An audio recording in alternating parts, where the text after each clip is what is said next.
Film અભિનેતા ધર્મેન્દ્રનું નિધન થયું છે।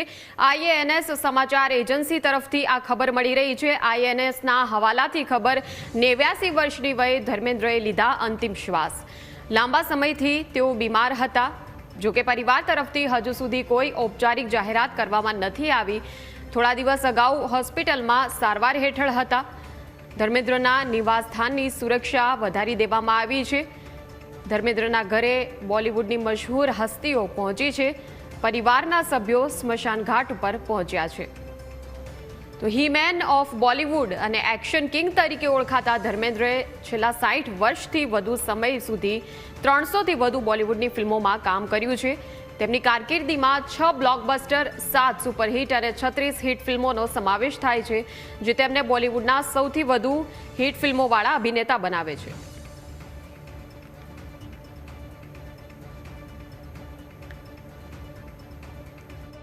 इमोशन है, ड्रामा है, ट्रेजेडी है। मैं जट यमला पगला दीवाना खो जाऊंगा, फन जाऊंगा, मर जाऊंगा। कोई हसीना जब रूठ जाती है तो गोलियां चलानी हमें भी आती है। अपने कुत्तों से कहो खिलौनों से खेला करे। बसंती इन कुत्तों के सामने मत नाचना। ये दोस्ती हम नहीं तोड़ेंगे। ओ मेरी महबूबा आज मौसम बड़ा चंदा, ये घर छोटा से ही, लेकिन तुम्हारे आने से सारा संसार इस घर में समा गया है। हर शाम आँखों पर तेरा चल लहराए।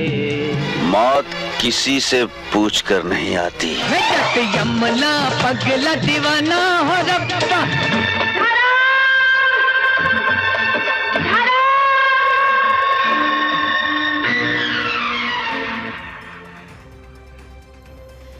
તો મનોરંજન જગતે આ ખૂબ જ દુઃખદ સમાચાર મળી રહ્યા છે। સમગ્ર બોલિવૂડ આઘાતમાં છે, કેમ કે દિગ્ગજ અભિનેતા ધર્મેન્દ્ર હવે આપણી વચ્ચે નથી રહ્યા। બોલિવૂડના હિમેને અલવિદા કહેવા બોલિવૂડના ઘણા અભિનેતાઓ અભિનેત્રીઓ સ્મશાન ઘાટ પર પહોંચ્યા છે। તેમના નિવાસસ્થાને પણ પોલીસની સુરક્ષા વધારી દેવામાં આવી છે। ફિલ્મ અભિનેતા ધર્મેન્દ્રનું નિધન 89 વર્ષની વયે ધર્મેન્દ્રએ અંતિમ શ્વાસ તેમના નિવાસસ્થાને જ લીધા। તો અગાઉ હોસ્પિટલમાં તેમને દાખલ કરવામાં આવ્યા હતા, જ્યાં ટૂંકી સારવાર બાદ તેમને ડિસ્ચાર્જ પણ આપવામાં આવ્યો હતો, પરંતુ ફરી તબિયત તેમની લથડી હતી અને નિવાસસ્થાને પછી સારવાર મેળવી રહ્યા હતા અને હવે તેમના નિવાસસ્થાને 89 વર્ષની વયે તેમણે અંતિમ શ્વાસ લીધા।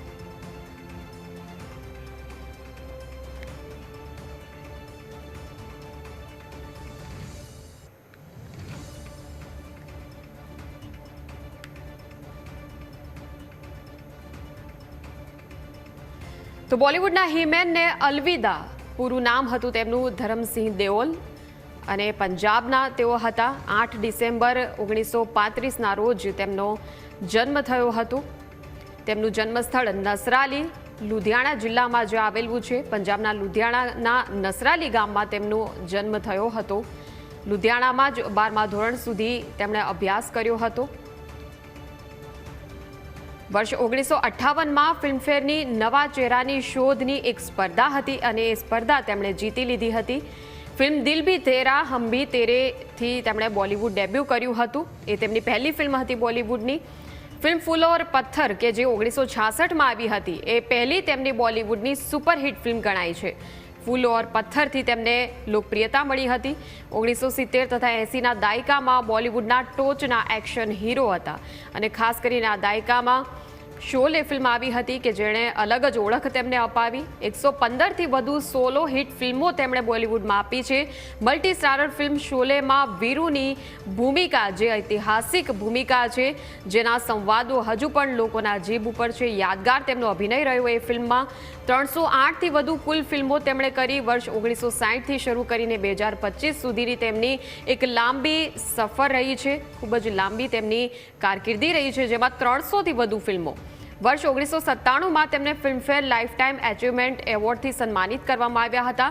વર્ષ 2012માં પદ્મભૂષણથી તેમને સન્માનિત કરવામાં આવ્યા હતા। ભારત સરકાર દ્વારા તેમને પદ્મભૂષણ એનાયત થયો હતો. 5 વખત ફિલ્મફેર બેસ્ટ એક્ટર નોમિનેશન તેમને મળ્યું હતું. ફિલ્મફેર એવોર્ડ્સમાં બેસ્ટ એક્ટરનું નોમિનેશન 5 વખત તેમને મળ્યું હતું. તો 2005માં ઝી સિને લિવિંગ લેજન્ડ એવોર્ડ તેમને એનાયત થયો હતો. વર્ષ 2005માં ઝી સિને એવોર્ડ્સમાં સન્માન મળ્યું. વર્ષ 2004માં તેમની રાજકીય કારકિર્દીની વાત કરીએ. રાજકીય કારકિર્દી કેવી રીતે રહી છે તેમની. ભારતીય જનતા પાર્ટી તરફથી બિકાનેરથી લોકસભા સાંસદ બન્યા હતા. 84% મતોથી જીત્યા હતા. ભારતીય જનતા પાર્ટી તરફથી રાજસ્થાનના બિકાનેરથી લોકસભા સાંસદ 2004માં તેઓ બન્યા હતા. તેમની રાજકીય કારકિર્દીની જે સફર છે તે પણ ખૂબ જ ભવ્ય રહી છે. સાંસદ તેઓ રહી ચૂક્યા છે. જો કે 2009માં ફરી ચૂંટાયા નહીં, પરંતુ 2004માં બિકાનેરથી તેઓ સાંસદ રાજસ્થાનમાં બન્યા હતા. એક સમયે એક જ વર્ષમાં 19 ફિલ્મો સાઇન કરી. વર્ષ 1976ની આ વાત છે. એ વર્ષની અંદર 19 ફિલ્મો એક સાથે સાઇન કરી હતી. હેમા માલિની સાથે 31 ફિલ્મો. સૌથી વધુ તેમની હિટ જોડી જો કોઈ બોલિવૂડ અભિનેત્રી સાથે રહી હોય તો એ હેમા માલિની છે. 31 જેટલી ફિલ્મો હેમા માલિની સાથે તેમણે કરી. વર્ષ 1970માં કભી કભી ફિલ્મ માટે તેમને ઓફર મળી હતી, પરંતુ એ ઓફર તેમણે નકારી હતી. તેમની ફિલ્મોની કારકિર્દીને લગતી રસપ્રદ વાતો અમે આપને જણાવી રહ્યા છીએ. જો કે દારૂના એડિક્ટ રહ્યા હતા. વર્ષ 1980માં રિહેબિલિટેશન સેન્ટરમાં જઈને તેમણે સારવાર પણ મેળવી હતી દારૂના એડિક્શન માટે. પંજાબી તેમની માતૃભાષામાં પણ ઘણી ફિલ્મો તેમણે કરી છે. 13 જેટલી ફિલ્મો પંજાબીમાં તેમણે કરી હતી અને પ્રચંડ લોકપ્રિયતા પંજાબના લોકોમાં. હિમેનના હુલામણા નામે ઓળખાયા. બોલિવૂડના એક્શન કિંગ ગણાતા એવા ધર્મેન્દ્ર કે જેને હિમેનથી લોકો ઓળખે છે. હિમેનના હુલામણા નામે સ્મૃતિઓમાં હવે જીવંત રહેશે. તો આપણી સાથે અભિનેત્રી નીલમ પંચાલ જોડાયા છે. નીલમજી, 89 વર્ષની વયે હિમેન ધર્મેન્દ્ર આપણી વચ્ચે હવે નથી રહ્યા. હા, ધર્મેન્દ્રજી નથી રહ્યા એ આપણા માટે બહુ શોકની લાગણી છે. અને આજે પાછળ વળીને આપણે એમને યાદ કરીએ તો એમને ખૂબ બધી હિટ ફિલ્મ્સ આપી છે અને ઇન્ડસ્ટ્રીમાં બોલિવૂડમાં કહેવાવાળા એક હિમેન માત્ર ધર્મેન્દ્રજી. અને ધર્મેન્દ્રજીનું નામ લઈએ એટલે આપણને શોલે યાદ આવી જ જાય. અને 89 વર્ષની ઉંમરે એમને વિદાય લીધી છે, પણ ખૂબ સુંદર જીવ્યા છે. એમને એટલા વર્ષો પહેલા એમની કારકિર્દી શરૂ કરી અને એ પોતે ફિટનેસમાં બહુ જ આગળ પડતા હતા. જ્યારે ઇન્ડસ્ટ્રીમાંથી કોઈએ ફિટનેસ વિશે વિચાર્યું જ નહીં હોય. એટલે એ ત્યારે પણ બધા માટે રોલ મોડેલ હતા અને આજે ગયા ત્યારે પણ આપણા માટે એ છાપ છોડીને ગયા છે. તેમના પાસેથી આપણે ખૂબ બધું શીખ્યા છીએ અને એવું કહેવાય કે એ લીલી વાડી જોઈને ગયા છે. ભગવાન એમના આત્માને ખૂબ શાંતિ આપે. બિલકુલ નીલમજી, એમની કઈ ફિલ્મો આપની સૌથી ફેવરિટ રહી છે? કયા એમના સંવાદો કે જે આપને ખૂબ જ યાદગાર આપના માટે છે? મારી સૌથી નજીકની ફિલ્મ શોલે જ રહી છે અને એમનો જે સૌથી ફેમસ ડાયલોગ છે એટલે ધર્મેન્દ્રજીને યાદ કરીને એમની સાથે એક ડાયલોગ યાદ આવી જ જાય કે બસંતી ઇન કુત્તો કે સામને મત નાચના. એટલે સૌથી ફેમસ ડાયલોગ આ યાદ છે અને આ ફિલ્મ મારી સૌથી નજીક છે. બિલકુલ, આભાર અમારી સાથે જોડાવા બદલ નીલમજી. તો સંવાદો, યાદગાર અભિનય અને જે પાત્રો તેમણે ભજવ્યા છે એ પાત્રો લોકોની સ્મૃતિમાં હંમેશા જીવંત રહેશે. ભલે તેમનો ધ્યેય જે છે એ ધ્યેય રૂપે અત્યારે આપણી વચ્ચે નથી, પરંતુ જે પાત્રો તેમણે ભજવ્યા છે અને જે યાદો આપી છે, જે પાત્રોને પોતાના અભિનયથી તેમણે અમર કર્યા છે એ સદાય આપણી વચ્ચે રહેવાના છે. સ્મૃતિઓમાં સદાય આપણી વચ્ચે રહેવાના છે.